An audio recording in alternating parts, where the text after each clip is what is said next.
مسلمان معرکہ بدر میں قریش کے بہت سے آدمیوں کو قیدی بنا کر لے گئے تھے۔ قریش کے سرداروں کے لیے تو یہ صدمہ تھا ہی، اس کا بہت برا اثر خالد نے قبول کیا تھا۔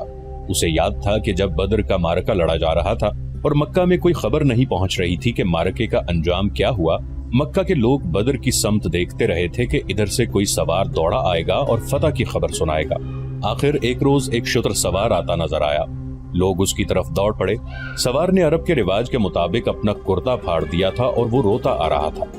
بری خبر لانے والے قاصد ایسا ہی کیا کرتے تھے۔ وہ جب لوگوں کے درمیان پہنچا تو اس نے روتے ہوئے بتایا کہ اہل قریش کو بہت بری شکست ہوئی ہے۔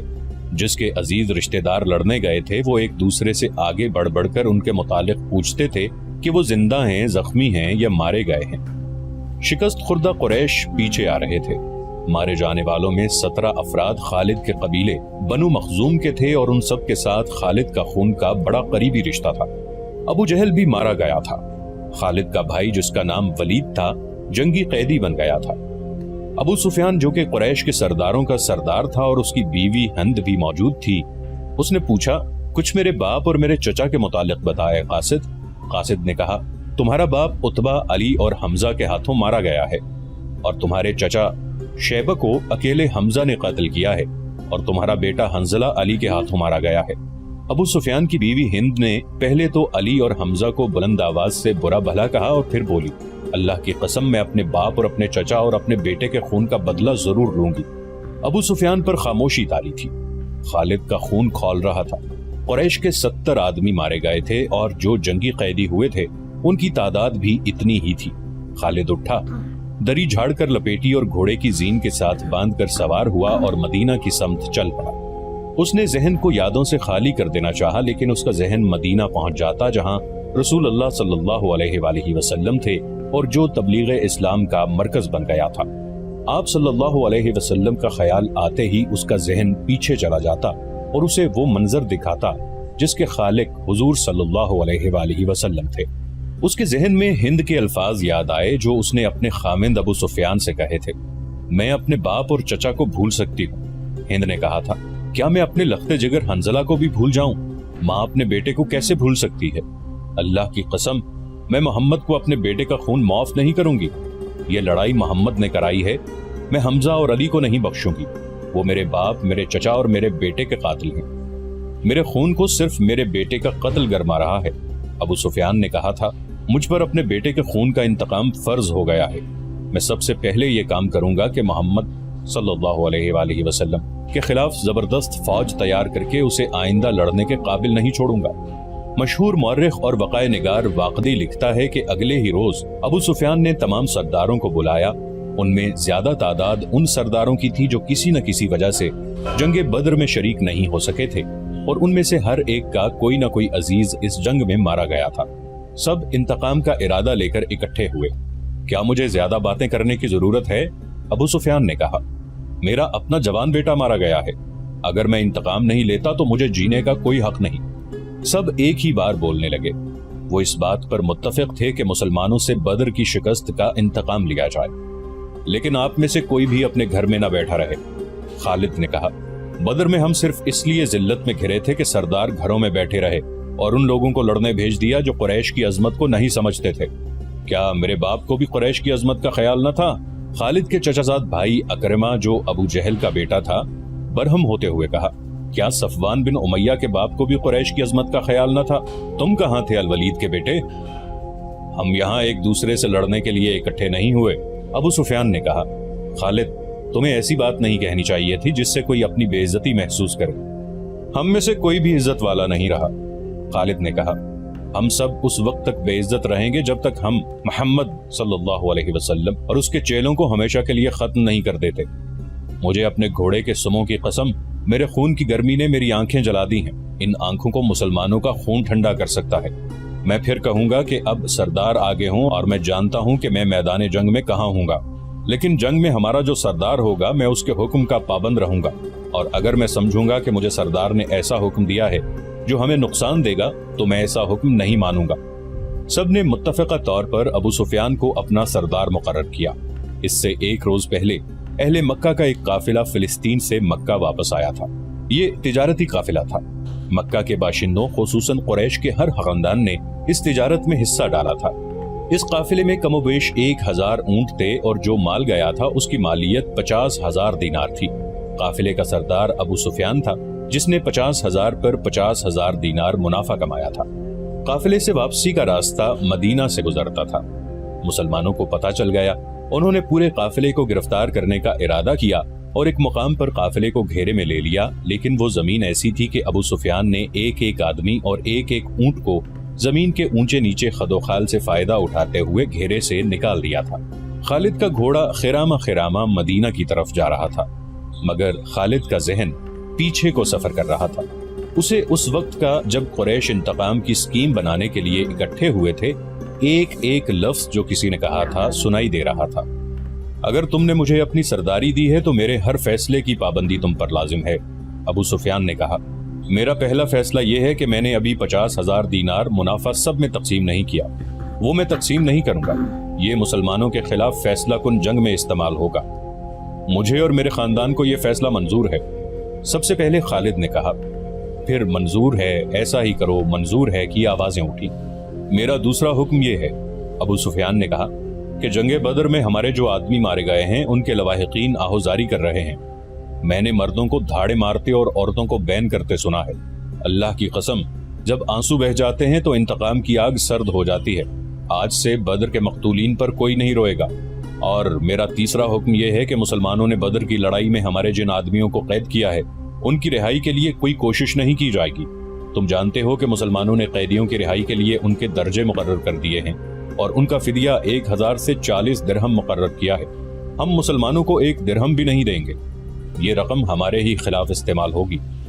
خالد کو گھوڑے کی پیٹھ پہ بیٹھے اور مدینہ کی طرف جاتے ہوئے جب وہ لمحے یاد آ رہے تھے تو اس کی مٹھیاں بند ہو گئی۔ غصے کی لہر اس کے سارے وجود میں بھر گئی۔ وہ وقت بہت پیچھے رہ گیا تھا، لیکن اب بھی اس کے اندر غصہ بیدار ہو گیا تھا۔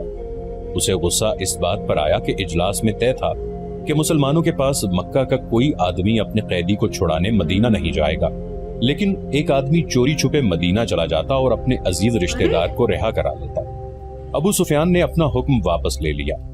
خالد کا اپنا ایک بھائی جس کا نام ولید تھا مسلمانوں کے پاس جنگی قیدی تھا۔ اگر اس وقت تک قریش اپنے بہت سے قیدی رہا نہ کرا لائے ہوتے تو خالد اپنے بھائی کی رہائی کے لیے کبھی نہ جاتا۔ اسے اپنے بھائیوں نے مجبور کیا کہ ولید کی رہائی کے لیے جائے۔ خالد کو یاد آ رہا تھا کہ وہ اپنے وقار کو ٹھیس پہنچانے پر آمادہ نہیں ہو رہا تھا، لیکن اسے خیال آیا تھا۔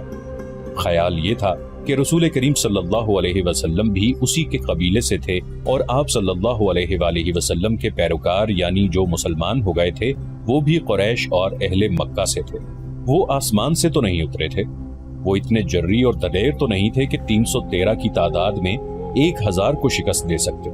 اب ان میں کیسی قوت آ گئی ہے کہ وہ ہمیں نیچا دکھا کر ہمارے آدمیوں کی قیمتیں مقرر کر رہے ہیں۔ انہیں ایک نظر دیکھوں گا، خالد نے سوچا تھا۔ محمد صلی اللہ علیہ وآلہ وسلم کو غور سے دیکھوں گا۔ اور وہ اپنے بھائی حشام کو ساتھ لے کر مدینہ چلا گیا تھا۔ اس نے اپنے ساتھ 4000 درہم باندھ لیے تھے۔ اسے معلوم تھا کہ بنو مخزوم کے سردار الولید کے بیٹے کا فدیہ 4000 درہم سے کم نہیں ہوگا۔ ایسا ہی ہوا۔ اس نے مسلمانوں کے ہاں جا کر اپنے بھائی کا نام لیا تو ایک مسلمان نے جو قیدیوں کی رہائی اور فدیے کی وصولی پر مامور تھا کہا کہ 4000 درہم ادا کرو، ہم فدیے میں کچھ رعایت چاہتے ہیں۔ خالد کے بھائی حشام نے کہا، تم لوگ آخر ہم میں سے ہو، کچھ پرانے رشتوں کا خیال کرو، اب ہم تم میں سے نہیں ہیں۔ مسلمانوں نے کہا، ہم اللہ کے رسول کے حکم کے پابند ہیں، کیا ہم تمہارے رسول اللہ صلی اللہ علیہ وآلہ وسلم سے بات کر سکتے ہیں؟ حشام نے پوچھا۔ حشام، خالد نے گرج کر کہا، میں اپنے بھائی کو اپنے وقار پر قربان کر چکا تھا، مگر تم مجھے ساتھ لے آئے، یہ جتنا مانگتے ہیں اتنا ہی دے دو، میں محمد صلی اللہ علیہ وآلہ وسلم کے سامنے جا کر رحم کی بھیک نہیں مانگوں گا۔ اس نے درہموں سے بھری تھیلی مسلمانوں کے سامنے پھینکتے ہوئے کہا، گن لو اور ہمارے بھائی کو ہمارے حوالے کر دو۔ رقم گنی جا چکی تو ولید کو خالد اور حشام کے حوالے کر دیا گیا۔ تینوں بھائی اسی وقت مکہ کو روانہ ہو گئے۔ راستے میں دونوں بھائیوں نے ولید سے پوچھا کہ ان کی شکست کا باعث کیا تھا۔ انہیں توقع تھی کہ ولید جو ایک جنگجو خاندان کا جوان تھا، انہیں جنگی فہم و فراست اور حرب و ضرب کے طور طریقوں کے مطابق مسلمانوں کی جنگی چالوں کی خوبیاں اور اپنی خامیاں بتائے گا۔ مگر ولید کا انداز ایسا اور اس کے ہونٹوں پر مسکراہٹ ایسی تھی جیسے اس پر کوئی پراسرار اثر ہو۔ ولید کچھ تو بتاؤ، خالد نے اس سے پوچھا۔ ہمیں اپنی شکست کا انتقام لینا ہے۔ قریش کے تمام سردار اگلی جنگ میں شامل ہو رہے ہیں، ہمارے ارد گرد کے قبائل کو بھی ساتھ ملا رہے ہیں اور وہ مکہ میں جمع ہونا شروع ہو گئے ہیں۔ سارے عرب کو اکٹھا کر لو خالد، ولید نے کہا، تم مسلمانوں کو شکست نہیں دے سکو گے۔ میں نہیں بتا سکتا کہ محمد صلی اللہ علیہ وآلہ وسلم کے ہاتھ میں کوئی جادو ہے یا ان کا نیا عقیدہ سچا یا کیا بات ہے کہ میں نے ان کا قیدی ہوتے ہوئے بھی انہیں ناپسند نہیں کیا۔ پھر تم اپنے قبیلے کے غدار ہو، حشام نے کہا۔ غدار ہو یا تم پر ان کا جادو اثر کر گیا ہے۔ وہ یہودی پیشوا ٹھیک کہتا ہے کہ محمد صلی اللہ علیہ وآلہ وسلم کے پاس کوئی نیا عقیدہ اور نیا مذہب نہیں، اس کے ہاتھ میں کوئی جادو آ گیا ہے۔ جادو ہی تھا، ورنہ بدر میں قریش شکست کھانے والے نہیں تھے، خالد نے کہا۔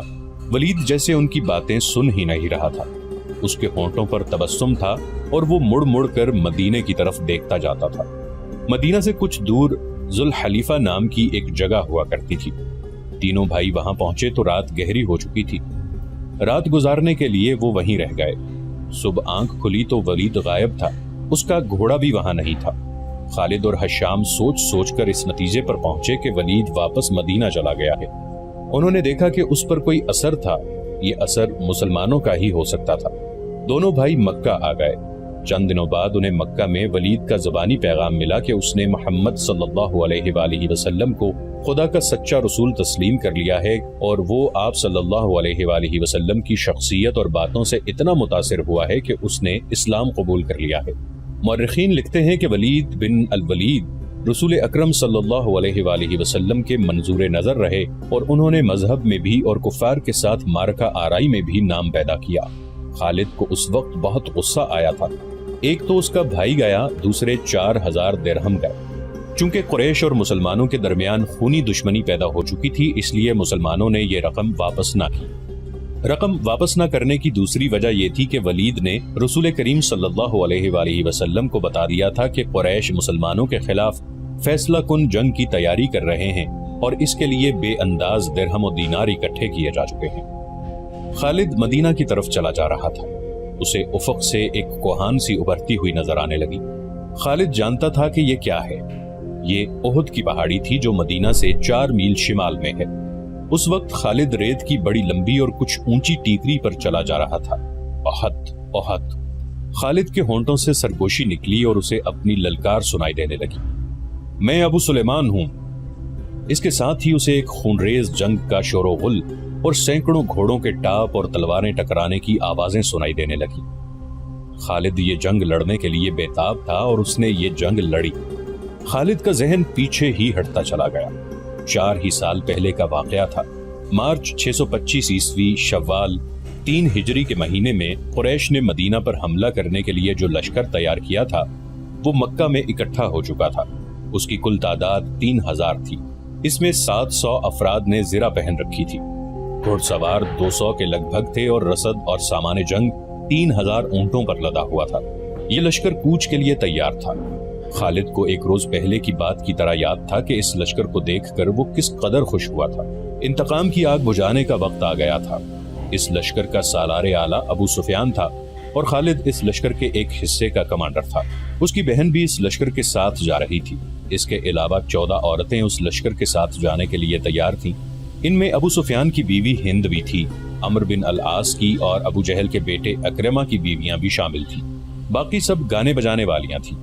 سب کی آواز میں سوز تھا اور ان کے ساز دف اور ڈھولک تھے۔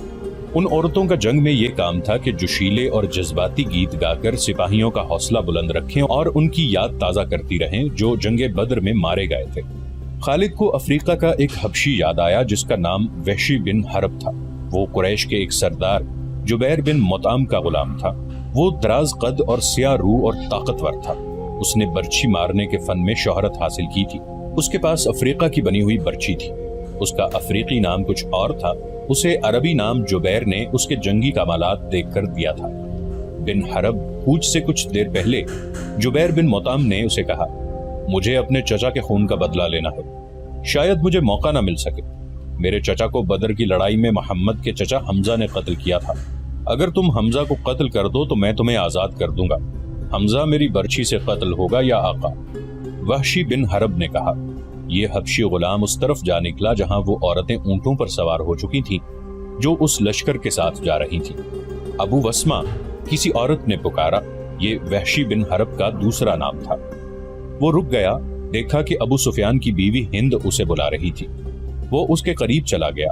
ابو وسمہ، ہند نے کہا، حیران نہ ہو، تجھے میں نے بلایا ہے۔ میرا سینہ انتقام کی آگ سے جل رہا ہے، میرا سینہ ٹھنڈا کر دے۔ حکم خاتون۔ غلام نے کہا، اپنے سالار کی زوجہ کے حکم پر اپنی جان بھی دے دوں گا۔ بدر میں میرے باپ کو حمزہ نے قتل کیا تھا۔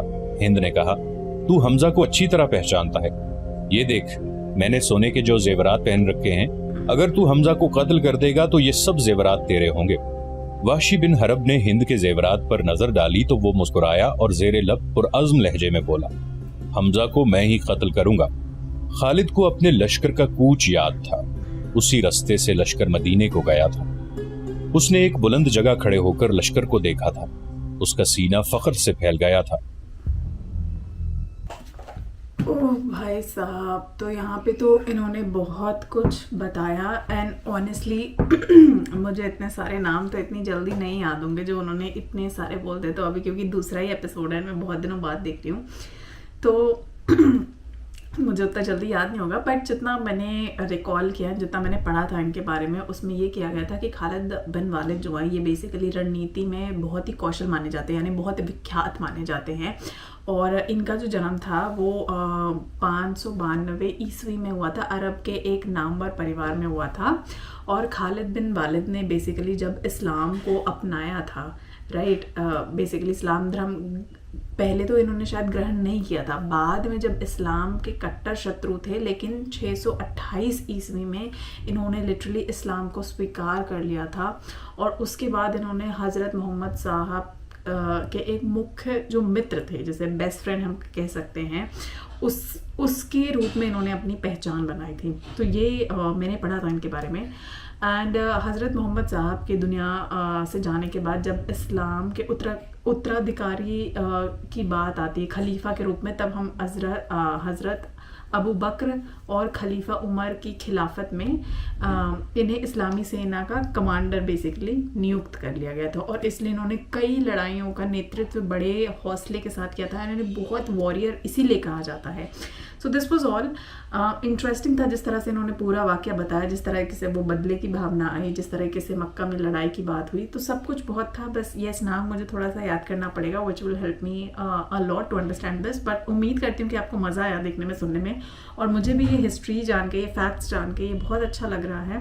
سو یہ ساری میری انٹرسٹ ایریاز ہے، so I will be on it, and اس طرح کی سیریز آپ کو ریگولرلی ملتی رہیں گی۔ میں ملتی ہوں آپ سے اگلے ایپیسوڈ میں، تب تک کے لیے جے ہند، نمستے، ست شری اکال، اپنا دھیان رکھیے گا، بائے بائے۔